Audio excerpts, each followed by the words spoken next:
Jangan pernah merasa minder, rendah diri, rendah hati boleh, rendah diri jangan. Merasa minder, misalkan sudah tua, belajar kayak susah.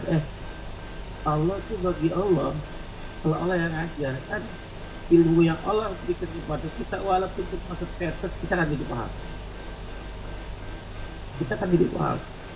Ibnu Hajar Asqalani mengarang kitab Bulughul Maram 40 bari itu dia belajar Islam di usia 50 tahun, makanya gelarnya di Ibnu Hajar, gelarnya adalah Ibnu Hajar. Anak bapak usia 50 tahun berbelajar Islam sekarang Bang Ustaz.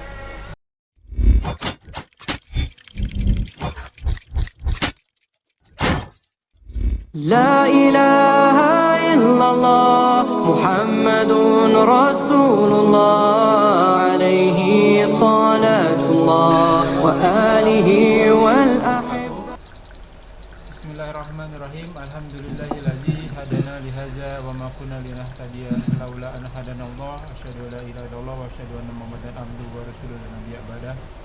Allahumma sholli ala Muhammad wa ala ali Muhammad kama shallaita ala Ibrahim wa ala ali Ibrahim wa barik ala Muhammad wa ala ali Muhammad kama barakta ala Ibrahim wa ala ali Ibrahim fil alamin innaka Hamidum Majid. Innal hamdalillah nahmaduhu wa nasta'inu wa nastaghfiruh wa na'udzu billahi min shururi anfusina wa sayyiati a'malina. May yahdihillahu fala mudilla lahu wa may yudlil fala hadiya lahu. Amma ba'du, auzubillahi minasyaitonir rajim. Bismillahirrahmanirrahim. Alhamdulillahi wa nahmaduhu wa nasta'inuhu. Huwallazi arsala rasulahu bil huda wa dinil haq liyudhhirahu 'ala dini kulli walau karihal musyrikun. Rabbi shrah li sadri wa yassir li amri wahlul 'uqdatam min lisani yafqahu qawli. Alhamdulillahirabbil alamin. Segala puji bagi Allah Tuhan semesta alam yang senantiasa memberikan kita nikmat iman, nikmat Islam, nikmat panjang umur dan masyarakat walafiat, nikmat beribadah, nikmat walibul ilmi, nikmat memiliki saudara seiman, nikmat mendapatkan waktu yang potensial, dan alhamdulillah kita mendapatkan nikmat, mendapatkan waktu yang potensial. Salah satunya masih diberi kesempatan untuk kajian kita kali ini. Salawat serta salam tak lupa kita haturkan kepada junjungan kita Nabi Yina wa Rasulina Muhammad sallallahu alaihi wasallam, juga ke atas para sahabat dan mereka yang berjuang dari agama Allah hingga hari kiamat tiba, dan juga kita doakan para pejuang-pejuang di Palestina yang sedang dizalimi ya saat ini, semoga mereka senantiasa selalu diberikan kemudahan dan mendapatkan mati sebagai syuhada. Amin ya rabbal alamin. Dan insya Allah termasuk kita yang senantiasa menegakkan agamanya, menghidupkan sunnah nabinya sesuai kemampuan kita. Amin ya rabbal alamin. Sesungguhnya bahwasanya Dia Allah yang telah mengutus nabinya dengan membawa agamanya hak untuk dibenarkan dari segala agama, walaupun orang-orang musyrik tidak menyukainya. Ikhwanu fillah, ajakumullah wa iyyakum. Kita bertemu lagi di channel Milenium Mengaji yang bekerja sama dengan Kajian Hadis Online atau KHA Official. Masih membahas Al-Quran surat Al-Baqarah, sekarang masuk ke dalam ayat ke-31. Semoga berguna dan menjadi ladang amal bagi kita semua. Selaku admin juga ikhwanu fillah yang mempelajari, mengamalkan, men-share, men-like, men-subscribe, dan bila ada pertanyaan tulis di kolom komentar yang insya Allah akan dibahas pada kesempatan yang tepat. Dan mohon maaf bila ada pertanyaan masih belum terjawab. Tamam. Kajian kami masih dipandu oleh Al-Mukarram Al-Ustaz Ali Habibullah. Semoga Allah selalu senantiasa memberikan kesehatan, memberikan kekuatan, kemurahan rezeki, dan dimudahkan segala urusan. Selanjutnya mari sama-sama kita simak kajian kita kali ini. Semoga berguna bagi ikhwan fillah selaku penuntut ilmu, dan wabil khusus anak al-fakir.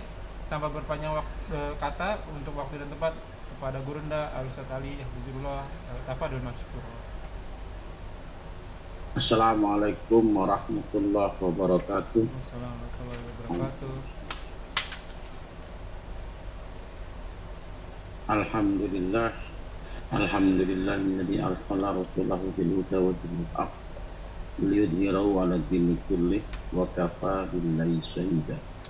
Asyhadu an la ilaha illallah wa syarika lah wa asyhadu anna Muhammadan abduhu wa rasuluh. A'udzu billahi minasyaitonir.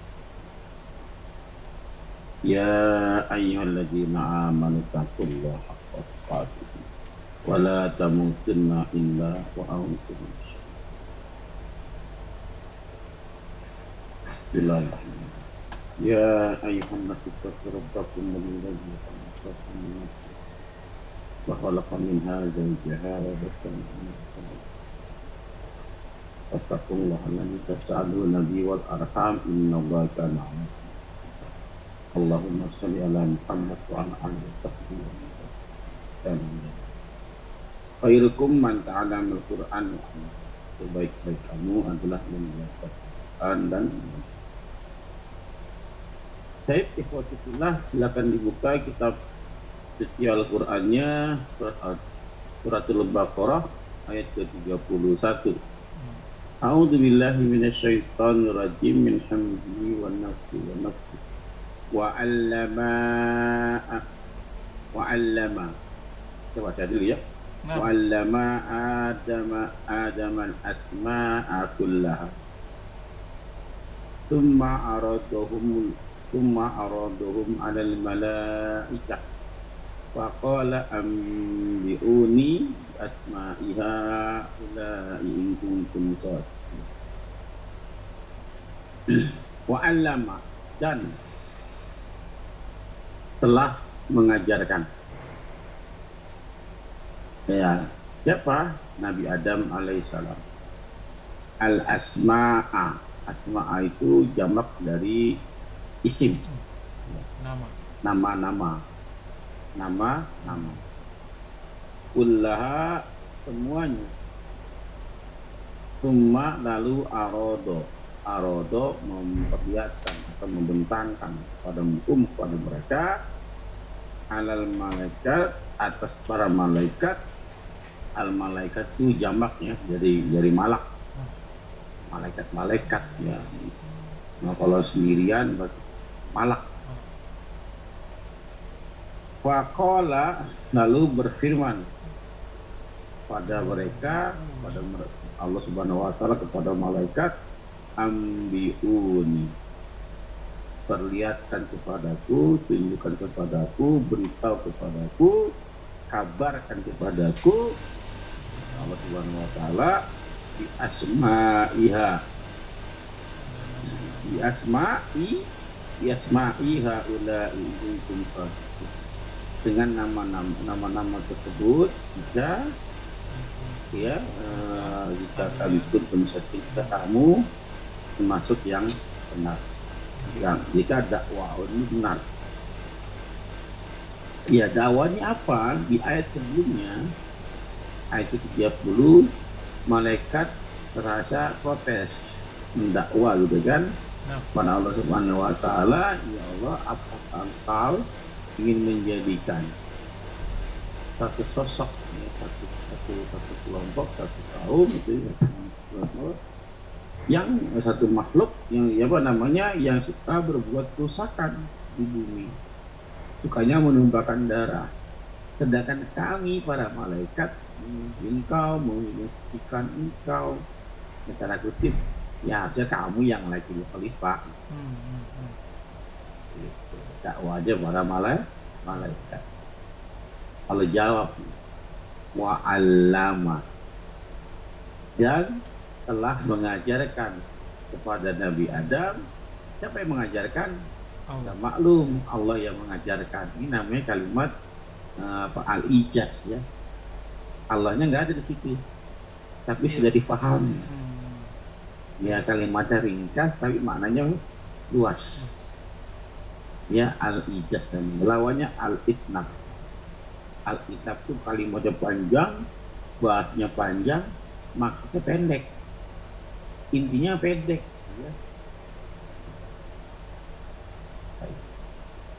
Wa 'allama, dan telah mengajarkan, Allah telah mengajarkan kepada Nabi Adam alaihissalam apa? Al-asma'a, nama-nama apa nih? Nama-nama kullaha, nama-nama semuanya. Ya, penafsir pertama berpendapat yang dimaksud nama-nama ini adalah nama-nama benda pada zamannya Nabi Adam pada waktu itu. Ini bintang, ini besi, dan disebutkan nama juga fungsi dan cara menggunakannya. Nabi Adam tahu. Kenapa? Karena diajarkan oleh Allah. Nah, ulama yang pendapat kedua, bukannya pada waktu zaman Adam saja, bahkan sampai akhir dunia nanti, akhir kiamat, Allah sudah ajar kepada Nabi Adam nama-nama tersebut. Ini komputer namanya, ini namanya mouse gitu kan, nama internet, ini namanya bukan sekedar yang ada pada zaman Nabi Adam. Bahkan sampai akhir dunia yang sudah atau yang akan diciptakan, bahkan yang belum diciptakan Allah sudah ajarkan kepada Nabi Adam. Karena Allah yang mengajarkan, ilmunya Allah luas enggak? Luas banget. Ilmunya Allah sempurna enggak? Sempurna. Iya. Karena Allah yang mengajarkan Nabi Adam, maka secara nggak langsung Nabi Adam muridnya kan. Nah. Ia ngajar bukan manusia, bukan profesor, bukan dokter, bukan rektor, yang ngajar Allah. Karena Allah yang ngajar, nggak butuh waktu lama orang untuk paham. Nggak butuh waktu lama untuk orang untuk paham. Karena Allah ilmunya luas, maka yang muridnya yang diajarkan juga ilmunya luas. Ya, manusia yang dipilih, yang diajarkan oleh Allah ilmunya luas. Nabi Muhammad salah satunya adalah orang yang diajar oleh Allah, langsung dididik, orang tuanya dimatiin pada saat masih kecil. Kenapa? Allah ingin mendidik langsung. Ya, jadi apa? Jadi makhluk agung kan, manusia paling agung kan. Karena Allah yang dididik. Ya, Allah lebih luas, Allah lebih sempurna, yang diajar juga cepat bisa. Ya bahkan sampai hari kiamat nama-nama tersebut dia sudah diajarkan dan tahu fungsinya, tahu cara menggunakannya. Allah ajarkan kepada Nabi Adam, makanya gelar Nabi Adam adalah ahli ilmi. Ahli ilmi. Tahu nama-nama benda dan fungsi. Baik. Jadi itulah semuanya, baik di zamannya Nabi Adam bahkan sampai yang akan datang, yang kiamat, yang sudah diciptakan, yang akan diciptakan dan yang belum diciptakan, sudah Allah ajarkan semua. Ya, semua sudah diajarkan. Nah, intinya adalah Bapak sekalian, jangan pernah merasa minder, rendah hati boleh, rendah diri jangan. Merasa minder, kan sudah tua, belajar kayak susah. Allah itu bagi Allah. Kalau Allah yang ajarkan, ilmu yang Allah berikan kepada kita, walaupun kita masuk tetes, kita akan jadi paham. Ibnu Hajar Asqalani, mengarang kitab Bulughul Maram, Fathul Bari, itu dia belajar Islam di usia 50 tahun, makanya gelarnya di Ibnu Hajar. Gelarnya adalah Ibnu Hajar, anak batu. Usia 50 tahun berbelajar. Tapi di ulama sekarang, ulama besar. Iya, kenapa? Kalau intinya mau nggak belajar sama Allah? Mau dong, cuman Allah punya syarat. Ya, Allah punya syarat. Apa syaratnya? Dalam Al-Baqarah 283 Allah berfirman, "A'udzubillahi minasyaitonir rajim, min hamzihi wa nafthihi wa nafthihi, wattaqullah wa yu'allimukumullah wallahu bikulli syai'in alim." Wattaqullah, dan bertakwalah kepada Allah, dan Allah akan mengajarkan kamu. Wa yu'allimukumullah. Caranya bertakwa kepada Allah, Allah ajarkan ilmu tersebut yang tadinya kita nggak tahu jadi tahu. Ya, wallahu, dan Allah bikulli syai'in alim, terhadap segala sesuatunya maha mengetahui. Ya, maka jadilah orang bertakwa agar Allah mengajarkan kita. Pada saat Allah mengajar Nabi Adam, summa araduhum, lalu Allah yang menunjukkan kepada mereka, para malaikat, alam malaikat, faqala, lalu Allah berfirman, ambiuni, tunjukkan kepadaku, wahai para malaikat, bi asma'iha, aqula in kuntum shadiqin. Wahai para malaikat, nih nama-nama ini apa namanya? Ini apa namanya? Fungsinya apa? Malaikat geleng-geleng nggak tahu. Ya, kalau kamu merasa dakwaanmu benar, in kuntum shadiqin, wahai para malaikat, jika kamu merasa benar, kamu layak jadi seorang khalifah, coba sebutkan nama-nama ini. Bisa tidak? Oh, tidak bisa. Itu menandakan manusia lebih mulia daripada malaikat bila bisa mengatasi nafsunya. Ya, ternyata malaikat mengakui dia orang yang, dia manusia, makhluk yang lemah. Ya, jadi suruh tunjukkan nama-nama berat tersebut dia nggak ngerti, dia nggak bisa apa-apa. Nabi Adam diajarkan langsung paham, langsung paham. Makanya ditunjuk sebagai khalifah. Yang namanya khalifah itu butuhnya ahli ilmu, bukan ahli ibadah. Ya, maka para malaikat ibadahnya kan kuat tuh, diciptakan beribadah kepada Allah, diciptakan untuk taat. Maka tadi disebut malaikat adalah makhluk yang ahli ibadah. Nabi Adam ahli ilmu. Dalam sebuah hadis yang sahih, Nabi pernah bersabda, salatnya, ibadahnya orang-orang ahli ilmu walaupun cuma 2 rakaat sama dengan orang-orang yang ahli ibadah 1000 rakaat. Orang yang berilmu. Ya, makanya lebih utama orang yang berilmu. Timbul pertanyaan.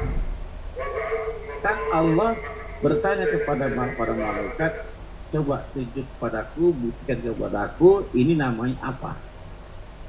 Sebutkan kalau kamu merasa yang benar, tunjukkan kepada Allah. Saya mau tanya, ini pertanyaan logis tidak kepada para malaikat? Nah, malaikat tidak tahu. Karena apa? Karena malaikat tidak diajarkan. Betul. Yang diajarkan di sini apa? Nabi Adam. Nabi Adam. Malaikat diajarkan tidak? Tidak. Lalu kenapa Allah bertanya kepada malaikat satu ilmu yang tidak diajarkan kepadanya? Itulah sebabnya. Kan bertanya. Itulah sebabnya embanan khalifah itu kepada Nabi Adam ya. Karena kalau mungkin ke malaikat itu mungkin nggak ada fungsinya. Tapi kalau Nabi Adam ada fungsinya, nanti jadi khalifah di muka bumi gitu mungkin. Ya, jadi bukan begitu. Saya kasih contoh. Antum katakan desain grafis jurusan. Antum belajar gambar katakan. Saya belajar matematika. Saya belajar tafsir. Antum nggak belajar tafsir. Tapi saya bertanya kepada antum tentang ilmu tafsir yang antum nggak belajar. Pertanyaan saya kepada antum logis ya? Antum nggak belajar tafsir, aneh bertanya ilmu tafsir. Iya, nggak logis dong sebenarnya. Karena pasti nggak bisa jawab. Nah, itu yang Allah lakukan kepada malaikat.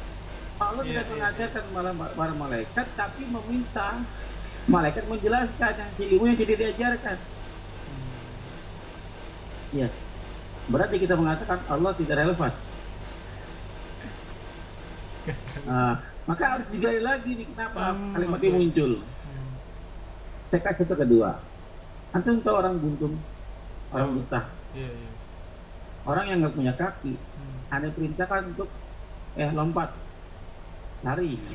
Udah jelas kan nggak punya kaki, bisa lompat nggak? Bisa lari nggak? Orang nggak punya kaki. Pertanyaan saya menyuruh orang yang tidak punya kaki melompat, ini pertanyaan yang relevan tidak? Tidak relevan ya. Berarti Allah tidak relevan dong? Bukan, berarti yang tidak relevannya malaikat di sini. Orang yang diajarin kenapa menjadi khalifah di muka bumi? Begitu mungkin. Iya. Nah, Allah bertanya, saya menyuruh orang-orang yang tidak punya kaki melompat secara tidak langsung, saya memberitahu bahwa kamu itu nggak bisa. Iya benar. Kamunya yang nggak relevan. Karena kamu nggak punya ilmunya. Kenapa protes? Makanya saya nggak ajarin kepada kamu. Karena kamu tidak layak untuk diajarkan. Iya. Jelas tuh. Nah, Allah kesana. Allah diajarin malaikat wajar, malaikat nggak tahu. Karena Allah mengajarkan. Itu mengatakan memang malaikat di bawah manusia bentuk bila manusia taat. Ya. Jadi kalau manusia tuh nggak taat, lebih kalah dengan namanya, lebih rendah daripada binatang. Ya, manusia bisa lebih tinggi dan lebih tinggi dari malaikat kalau dia taat. Kenapa? Karena dikasih nafsu dikontrol. Iya. Malaikat wajar taat, nggak dikasih nafsu. Nah, ya, maka posisi manusia bisa lebih tinggi daripada malaikat bila kita bisa mengontrol nafsunya dengan ilmu. Nah, sini paham ya? Nah, jika kamu merasa yang dakwah itu benar. Berarti malaikat, nah ini ciri orang-orang yang makhluk Allah yang beriman pada saat malaikat kalah. Kalimat berikutnya, apa kata malaikat? Qalu, mereka berkata, subhanaka, maha suci engkau. Ya, maha suci engkau. Subhanaka adalah subhana, tasbih, mensucikan Allah. Subhana dengan itu sama-sama artinya mensucikan Allah. Bedanya apa? Kalau subhana itu mensucikan Allah dari hal-hal yang tidak pantas untuk Allah. Allah kurang, memiliki kekurangan, ini nggak pantas, nggak layak. Ya, maka subhanallah ini mensucikan Allah itu dengan sesuatu yang tidak pantas untuk Allah, dijauhkan jauh-jauh. Itu subhana. Kalau kudus sama-sama arti juga mensucikan juga, tapi bedanya apa? Kalau kudus adalah menyematkan sesuatu yang layak untuk Allah. Allah maha baik, Allah maha rahim, Allah maha rahmat. Itu adalah dalam hal mengkuduskan Allah, bukan mentasbihkan Allah. Ya, kalau subhana itu menyematkan kepada Allah sesuatu yang tidak layak. Ya, bertasbih artinya mensucikan Allah dari yang tidak pantas untuk Allah. Nah, pada saat malaikat mengucapkan qalu, mereka berkata subhanaka, maha suci engkau ya Allah, secara nggak langsung menandakan kami kurang ya Allah, kami ini lemah. Engkau jauh dari sifat kelemahan. Subhanaka, maha suci engkau yang jauh dari sifat kelemahan, kekurangan yang kurang kami. Ternyata dakwaan kami salah, kami nggak punya ilmunya. Jadi subhana itu merendahkan kitanya, memuliakan Allahnya. Jelas?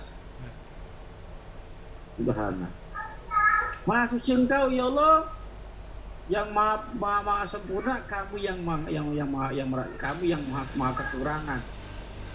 Makanya pada saat kita melihat sesuatu yang buruk-buruk, ucapannya subhanallah.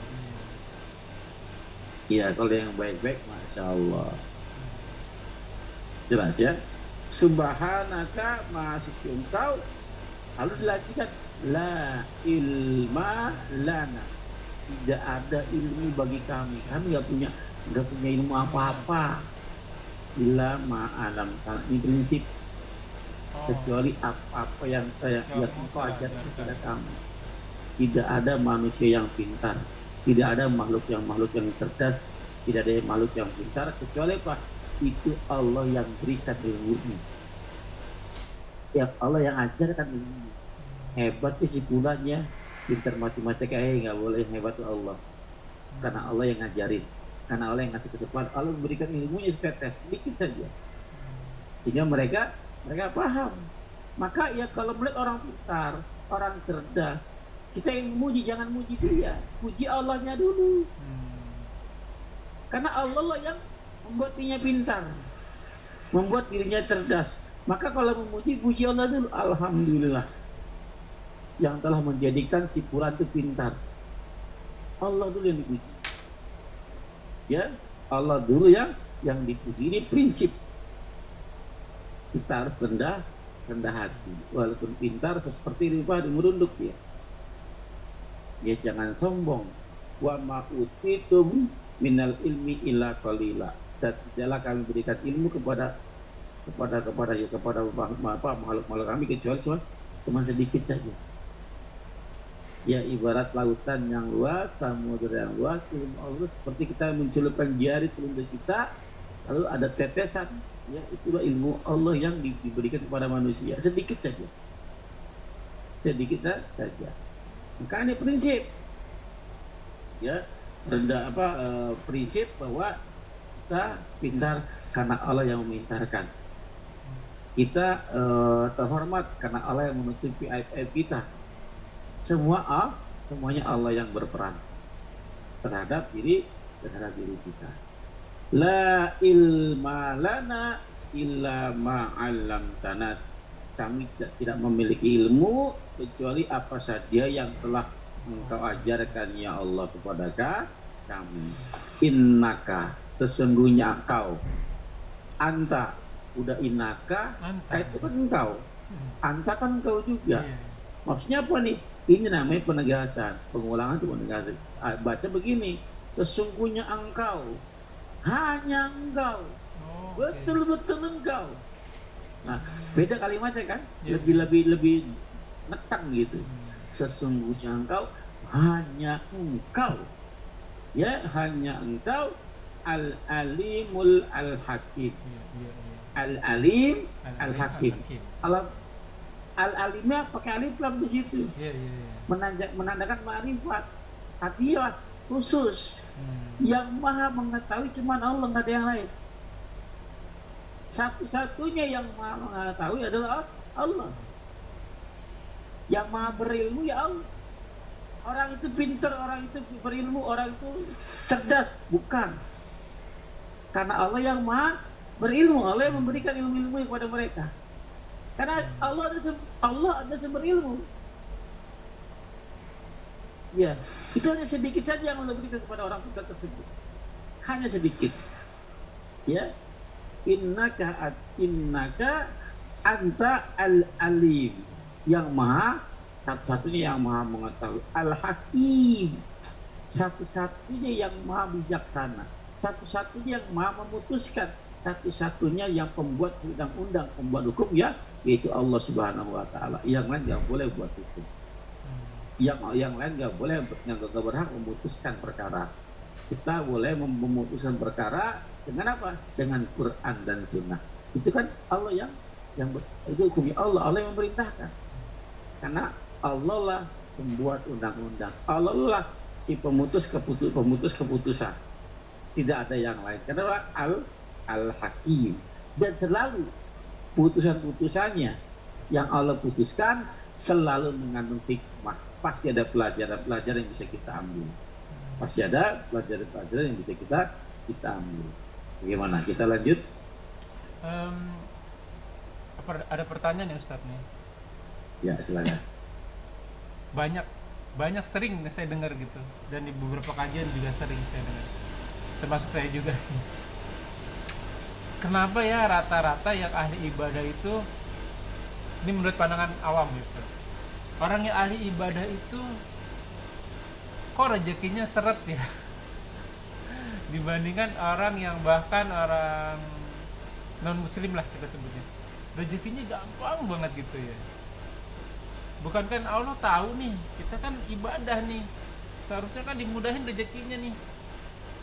Gimana tuh Ustaz tanggapannya Ustaz? Ya, ada hadis yang sahih. Dunia ini, Allah memberikan dunia ini diberikan kepada orang yang beriman dan orang yang kafir. Okay. Yang beriman dikasih dunia, yang kafir diberikan dunia. Tetapi yang namanya kesenangan belajar, yang namanya keimanan, namanya ketaatan tidak diberikan kecuali kepada orang-orang yang beriman. Jadi kita beribadah bukan untuk ayat. Dan saya sering bilang, Nabi pernah bersabda membawa bangkai anak kambing pasar. Ada yang mau nggak gratis? Free ongkir. Apa kata para sahabat? Ya Rasul, itu kan bangkai. Kami jangan bayar. Ya jangankan beli, mintanya apa? Gimana bahasanya ya? Jangankan gratis, jangan beli gratis, kita nggak mau, kita bangkai. Apa kata Rasulullah? Ketahuilah ini adalah dunia. Orang beriman tidak layak dapat dunia. Tidak pantas. Karena dunia begitu hina. Dunia itu terjemahannya dalam bahasa Arab ke bahasa Indonesia, dunia itu adalah dunia itu hina. Dunia itu mainan. Dunia itu sementara. Dunia itu sebentar. Artinya al-hayat di dunia, kehidupan dunia, kehidupan yang menipu, kehidupan yang penuh permainan, kehidupan yang sebentar, kehidupan yang hina. Makanya orang beriman terlalu mulia untuk mendapatkan dunia. Tidak layak orang-orang beriman mendapatkan dunia. Hanya orang-orang yang hina yang berhak dapat dunia. Kenapa? Orang yang hina berhak dapat yang hina, yaitu dunia. Orang beriman tidak layak dapat dunia. Dapatnya surga. Jelas Pak.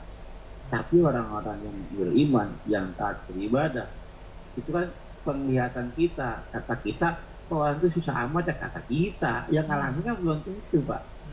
Dia merasa ketenangan dalam hatinya, ada ketenangan. Kenapa? Allah cabut tuh rasa takut, Allah cabut rasa sedih. Nggak ada sedih dan takut tuh nggak ada bagi orang-orang yang beriman. Dicabut sama Allah.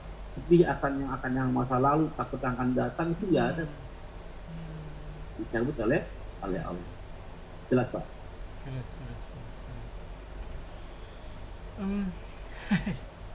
Dalam banget ya Ustaz. Karena kayak ada banyak protes nih Ustadz nih ke diri saya pribadi gitu ya. Banyak ada kasus nih, ada satu kasus anaknya itu protes sama bapaknya, sama ibunya protes. Ibunya hijab, niqab Ustadz. Bapaknya sering sholat di masjid. Bahkan kalau misalnya ditawarin pekerjaan yang wah itu menggiurkan sih, bisa diambil, cuman dia tetap istiqomah untuk dia mau berbagi waktunya juga untuk buat ibadah gitu. Jadi akhirnya nggak diambil, cuman akhirnya pas-pasan. Nah protes nih anaknya nih, ayah, ibu, mama, papa gitu. Kok teman-teman aku pada naik mobil ya? Kok aku kayak orang miskin sendiri? Itu godaan buat si ayah ibunya tuh. Apa harus diambil aja? Ini ada lagi yang viral nih Ustaz. Bahkan ada seorang Ustadz, tapi saya belum konfirmasi sih, sampai dibilang saya mau berhenti aja dakwah kali ya, karena tuntutan keluarga nih harus dipenuhi. Kayak misalnya Ustaz ya, perempuan niqab itu kan bajunya besar tuh Ustaz. Kalau misalnya dia harus punya mobil, ini pandangan dunia ya. Kenapa kalau dia naik motor itu kalau ketiban angin di depan itu jadinya berbentuk tubuh. Ya perempuan kalau pakai itu berbentuk tubuh gitu ya kan.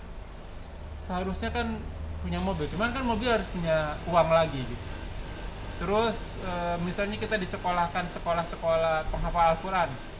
Karena penghafal sekolah Al-Qur'an itu jarang, jadi peminatnya sedikit, maka harganya jadi mahal. Sering banget tuh, ya saya mau nggak sebut nama, banyak sekolah-sekolah penghafal Al-Qur'an tuh kok jadi malah mahal ya. Kita memasukin anak kita jadinya berat gitu, akhirnya di sekolah-sekolah umum deh tuh akhirnya. Nah untuk komen-komen seperti ini gimana tuh Ustaz buat membangun motivasi agar dihilangkan atau dihapuskan kenikmatan dunia ya, apalagi ini anak gitu atau keluarga gitu. Kalau misalnya kita sendiri mungkin masih kuat, tapi kalau kena si anak atau keluarga kita, orang tua kita, saudara kita, agak lemah juga sebenarnya. Gimana? Iya. Saya pribadi, saya nggak mau satu orang lain, saya pribadi. Saya ngalamin. Dia merasa anak saya kok dibanding teman-temannya, ya tadi. Iya. Ya motornya gitu Pak. Nggak ada STNK, motor lama dikasih pas Soviet motor, akhirnya udah mulai rusak kan. Iya. Diganti lagi sekarang motornya Yamaha Frigo, nggak tahu jalannya ada saja. Ada aja ya. Oke. Tiba-tiba saya bayar suka-suka. Iya, pada saat mau bayar ada yang bayarin. Cicil Pak, saya satu belas cicil. Pasti pertama awal pasti baru nyicil 2 kali 2 bulan, mau 2 bulan nyicil. Sebulan juta, ada yang bayarin Pak. Jadi pada saat motor berparkir di rumah, tahu nih, Ustaz dari mana duitnya? Saya nggak kerja. Saya bilang sama anak saya, itu keberkah. Lihat abinya nggak kerja, udah berapa tahun, kamu tahu kan? Kamu lulus SMA, duit dari mana? Iya. Dari jamaah bukan dari Allah. Bukan dari jamaah. Jadi Allah menggerakkan, mengirimkan hawariun-hawariunnya, para pembantu-pembantu orang pendakwah. Kirimin orang-orang. Kamu lulus SMA, pengen laptop, ada yang ngirim laptop. Dapat laptop. Anak saya kan sekolah di RPL, perangkat lunak kan dia. Dapat laptop. Dikirimin oleh jamaah. Ustaz, ini buat sekalian buat meeting atau buat sekalian buat anak. Jadi anak saya sekolah 3 tahun SMA punya laptop, ada pasang. Lulus kerja, lulus sekolah. Tawarin itu orang-orang belum ada ijazahnya. Nah, siapa? Jamaah saja yang narik. Walaupun nggak besar gajinya, tapi pengalaman juga. Itu keberkahan. Artinya nggak kerja. Saya aja tidak bekerja. Ya sekarang kamu jalan, merasa pintar, lulus SMA, kerja, bisa nggak tanpa bantuan Nabi? Bisa. Keberkahan. Apalagi rumah saya nggak punya rumah, besar. Ada yang berikan rumah, tinggal nempatin doang. Waktu di Bekasi dibayar setiap bulannya. Siapa yang bayar? Allah yang bayar, Pak. Allah kirimkan orang-orang. Jadi kita ya dulu nih, pada saat kita totalitas serahkan semuanya kepada Allah, biar Allah yang ngatur. Ya biarkan Allah yang ngatur. Ya ini baju dari antum. Kemarin saya dikasih baju lagi, dibikinin, dijahitin. Kalau dinilai harganya 300-400 harga baju. Dibelikan istri. Berapa? Ada kali 3 setel. Tapi gak langsung, satu dulu, satu. Lebar-lebar. Saya datang ke sini, ada yang bawa, ada yang baju koko, ada yang bawa sarung, ada yang bawa macam-macam. Jadi anak saya mau pesantren, yang kata itu malah kenapa? Saya gratis, Pak, nggak bayar, Pak. Saya ke pesantren ke mana? Cianjur, 2 anak saya, Pak, laki-laki perempuan. Yang satu sudah mau SMA, yang satu mau SMP. Dua-duanya gratis, Pak. Nggak gratis murni sih. Saya ngasih beras, Pak, satu bulannya 10 kilo satu anak. Itu gratis namanya saya, Pak. Iya. Mau pesantren, butuh kendaraan mobil, datang kendaraan, Pak, nih mobilnya, nih uang bensinnya, nih uang buat makan. Lakak. Tidak kemarin truk ada yang kirim truk. Ustaz, 1 menit lagi, Ustaz. Iya. Fokusnya kepada Allah dulu, Allah Pak. dulu ya, totalitas biar Allah yang ngatur. Ya pada saat Allah ini Allah yang ngatur, tenang aja. Bahkan kayaknya apa ya? Kayak tadi saya mau berangkat, Pak. Katanya butuh mobil, saya tadi ngajar, Pak. Motor nggak ada di bawah anak. Telepon, Bu Juli kan. Ustaz, saya jemput ya. Datang mobil, Pak. Pulang pergi saya pakai mobil. Gak punya mobil kayaknya. Pulang pergi pakai mobil. Berarti totalitas ya. Itu Allah dulu ya. Jelas ya. Alhamdulillah, ini dalam ya alhamdulillah, semoga menjadi motivasi kita semua termasuk anak Al-Fakir. Ya ibu nafila jazakumullahu khairan, semoga apa yang kita bahas menjadi ladang amal buat kita, semoga majelis ini diberkahi, semoga apa yang kita kerjakan hanya akan kita kerjakan diterima Allah Subhanahu wa taala dan menjadi ladang amal buat kita semua dan menjadi tambahan kita di akhirat kelak. Semua yang benar datangnya dari Allah, semoga salah mau dibukakan kita maaf sebesar-besarnya. Kuluman alihafan semua akan binasa, sabda Rasul, umur umat itu tidak jauh dari 60-70 tahun hisab berdiri kita sebelum kita disab oleh Allah Subhanahu wa taala. Wallahu a'lam bishawab. Kita tutup dengan kafaratul majlis. Subhanaka allahumma wa bihamdika asyhadu an la ilaha illa anta astaghfiruka wa atubu ilaik. Wabillahi taufiq wal hidayah. Wassalamualaikum warahmatullahi wabarakatuh. Jazakallahu khair Ustaz. Assalamualaikum. Izin live Ustaz. Salam. Ya.